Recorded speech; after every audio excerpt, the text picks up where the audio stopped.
이것도 진짜 대단한 쇼킹. 깜짝 놀랐어요. 이렇게 저 집에서 할 수 있는 저런 행동을 우표를 만들고 와, 그 미사일 와 그거 앞에 세워놓고 어린애를 이 뭐야. 시청자 여러분 안녕하세요. 저는 민지의 호두까기 채널을 운영하고 있는 이민지입니다. 저는 평양에서 태어났고 여기 대한민국에 2013년도에 입국하여서 프리랜서로 활동하고 있는 이민지라고 합니다. 여러분 이렇게 만나 뵙게 되어서 정말 반갑습니다.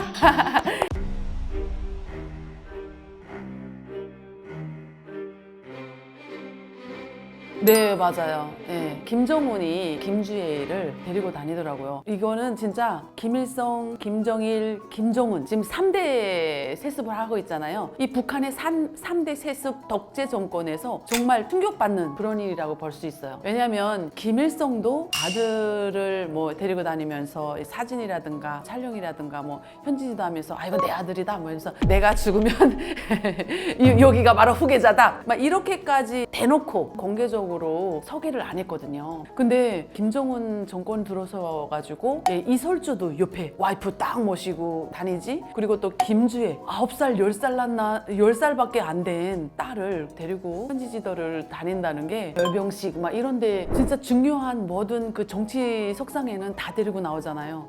저 깜짝 놀랐습니다. 이거는 진짜 북한에서 처음 정말 상상도 할 수 없는 일이 지금 북한에서 펼쳐지고 있다고 보시면 됩니다. 와, 이것도 진짜 대단한 쇼킹. 깜짝 놀랐어요. 이렇게 김부자의 어떤 신체를 마음대로 이제 만질 수 있다는 건 절대로 안 되고요. 저 집에서 할 수 있는 저런 행동을 그렇잖아요. 만민의 오보이로 위대한 영도자 김정은 장군님께서는 막 이렇게 이거는 진짜 북한 사람들은 아직도 어떻게 생각하냐. 김부자가 지구상에서 제일이라고 생각해요. 신, 하나님. 우리야 일반 사람하고 같을 수가 없어요. 이 대한민국 대통령 우리 일반 사람하고 같잖아요. 북한은 절대로 국민이 무슨 김정일, 김일성, 김정은 이렇게 만진다? 와, 이거 이렇게 사진 절대로 나올 수가 없거든요. 그거 아시죠? 김일성, 김정일 누수산 기념궁전에 지금 누워 있잖아요. 누워 있는데 진짜 그 살 하나 진짜 썩지 않고 제 피부처럼 똑같이 이제 보관 관리하고 있거든요. 머리에다가는 절 안 해요. 머리는 신성한 것이래요. 그래서 여기가 예를 들어서 여기가 북이다 하면은 그러니까 동서남 왼팔에서 절, 왼팔에서 인사, 오른팔에서 인사, 발밑에서 인사. 근데 이제 머리에 가서는 인사 못 하는 거야. 머리엔 못 가는 거야. 왜? 이 머리를 엄청 신성하게 봐. 저렇게 대놓고 진짜 벌을 만지고 얼굴을 만지고 하는 거 보면 와, 정말 이거는 내 후계자다. 그러니까 한마디로 북한에는 김정은 외에 제2인자가 없습니다. 오직 김부자 1인자 외에. 근데 저걸 보면은 제2인자가 되지 않았나. 와, 우표도요. 김부자 우표는 있어도 야, 저렇게 9살, 10살 난 된 딸의 우표는 태어나서 한 번도 제가 겪어본 적 없고 그리고 생각도 할 수 없었던 일입니다. 네, 자 김일성은 항일무장투쟁 시기 뭐 큰 업적을 세워가지고 백두혈통 시초라고 봤을 때 김정일이는 백두산에서 태어났다. 우상화에 기본 뿌리가 있었단 말이에요. 근데 김정은이는 없어요. 뭐 그 스타일도 김일성 스타일 하고 다니는 거 봤죠. 나를 뭔가 내세워야 되는데 김부자의 혈통으로 내세워야 되는데 나는 백두산에 간 적도 없고 백두산에서 태어난 적도 없고 그리고 항일무장투쟁 시기 뭐 태어난 것도 아니고 근데 스토리가 없는 거예요. 진짜 김정은이를 북한 주민들이 떠받들고 모실 그런 이제 스토리에 어떤 그 뿌리가 없는 거죠. 김정일이가 아버지고 김일성이가 할아버지다 뭐 이거밖에 없단 말이에요.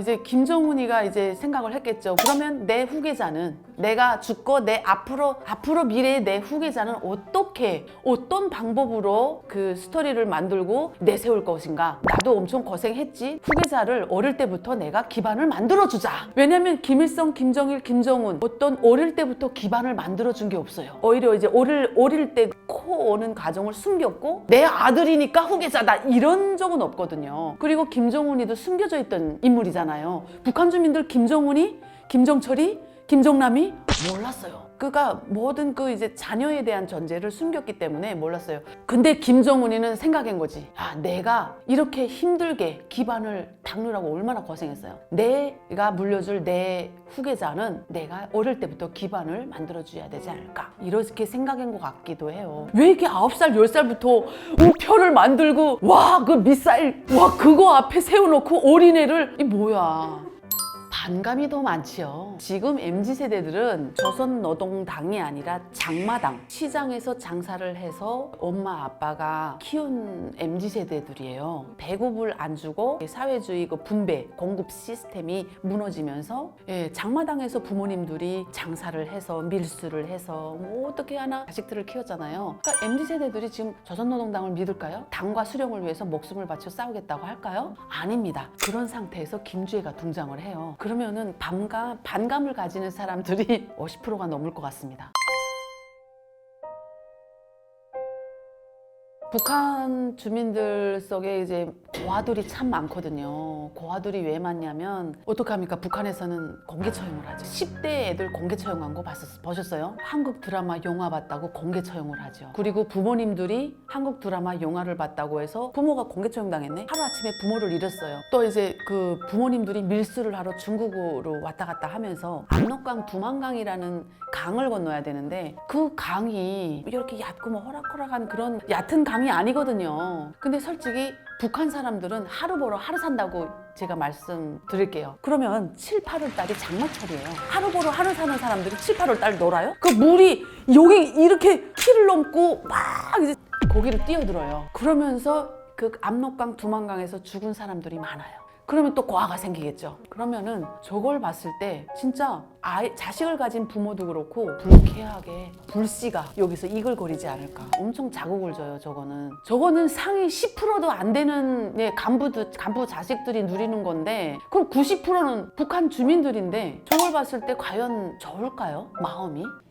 이야, 정말 이게 반전의 반전인 게, 북한은 남전여비? 제가 있을 때까지만 해도 남전여비, 10년 전까지만 해도 남전여비가 엄청 강한 나라예요. 김정은이 정권 딱 들어와가지고 이설주를 옆에 딱 데리고 나왔잖아요. 김일성이도 데리고 나온 적 없고요. 김정일이도 데리고 나온 적 없어요. 처음입니다, 김정은이가. 그때 깜짝 놀랐죠. 야, 김정은이 뭐가 다르다. 그게 아니더라고요. 그게 아닌데, 아까 말했잖아요. 자기가 세울 게 없잖아요. 업적을 세운 게 없어요. 조선민주주의인민공화국 사회주의에 뭐 어떤 큰 업적을 세운 적도 없고, 근데 김정은이는 그냥 갑자기 나타나가지고 대통령 된 사람이에요. 근데 뭔가 북한 주민들의 이제 마음을 끌어당겨야 되는데, 그러니까 한마디로 나는 이렇게 자상한 가장이다. 내가 뭔가 스토리를 만들어야 되겠다. 처음에는 김정은이가 공포 정치를 펼쳤어요. 자기 아버지 김정일이처럼 잔인하게 이제 장성택이 죽이고 간부들 숙청하고, 한국 드라마 한국 영화 보면 총 살아갔어 뭐 해가지고, 야, 저놈은 저거 김정일이보다 더한 놈이로구나, 아버지보다 좀 난 줄 알았더니 더한 놈이로구나, 이렇게 생각했을 거예요. 내가 자상한 아버지고 자상한 남편이다. 이중 얼굴. 이용을 한 거죠. 그리고 세계 여론도 이용. 그러니까 이게 지금 대놓고 사진 찍어서 이게 전 세계가 다 보는 사진이잖아요. 전 세계가 다 봐라 이거 아니에요. 그러면 전 세계에서 이럴 거 아니에요. 아, 김정은이도 따뜻한 면이 있네. 뭐 전략적 어떤 꼼수 같아요.